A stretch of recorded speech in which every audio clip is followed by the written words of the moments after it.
জনসমাগম, এই জনসমাগম লক্ষ লক্ষ মানুষের জনসমাগম, এই জনসমাগম একটা স্পষ্ট বার্তা। ফিলিস্তিনে গাজায় যে বর্বরচিত হত্যাকাণ্ড, এর প্রতিবাদ স্বরূপ আজকে সারা বাংলাদেশ নয়, সারা পৃথিবীতে, সারা বিশ্বের মানুষ আজকে এর প্রতিবাদ স্বরূপ রাস্তায় নেমে এসেছে। আচ্ছা, আমাদের বাংলাদেশি গভর্নমেন্ট থেকে সাপোর্ট আমরা পাচ্ছি, কিন্তু অফিসিয়াল কোনো স্টেটমেন্ট এখনো পর্যন্ত পাই নাই, কিংবা পররাষ্ট্র মন্ত্রণালয় থেকে অফিসিয়াল কোনো স্টেটমেন্ট আমরা পাই নাই ইসরায়েলের বিরুদ্ধে কিংবা গাজার পক্ষে। তবে তারা গাজার পক্ষে আছে এতটুকু আমরা জানি, কিন্তু আপনার স্টেটমেন্টের ব্যাপারটা আপনি কি বলতে চান, যে তাদের কি স্টেটমেন্ট দেওয়া উচিত কিনা?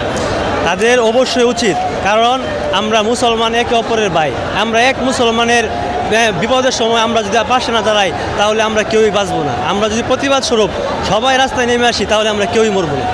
এদের সকলের উচিত আমাদের এই প্রতিবাদ স্বরূপ প্রতিবাদ জানানো। আচ্ছা, জাতিসংঘের যে অবস্থানটা, এটা আমরা স্পষ্ট না।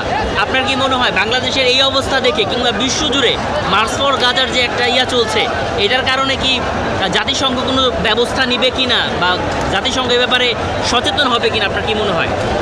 আজকে শুধু বাংলাদেশও নয়, সারা বিশ্বের মানুষ যেভাবে প্রতিবাদ স্বরূপ রাস্তায় নেমে এসেছে, এটা একটা স্পষ্ট বার্তা তাদের জন্য যে আমরা শান্তি চাই। সারা পৃথিবীতে মুসলিম উম্মাহ একটাই জিনিস চাই, আমরা শান্তি চাই। আচ্ছা, এখন আপনার জাতিসংঘ, মুসলিম উম্মাহ, বাংলাদেশের জনতা কিংবা বহির্বিশ্বের জন্য আপনাদের কোনো মেসেজ থাকলে একটু বলুন। মেসেজ আমাদের একটাই, ভাই, আমরা মুসলিম উম্মাহ শান্তি চাই। আমরা কোনো হত্যাযজ্ঞ চাই না, আমরা সবাই মিলেমিশে থাকতে চাই, আমরা শুধু শান্তি চাই।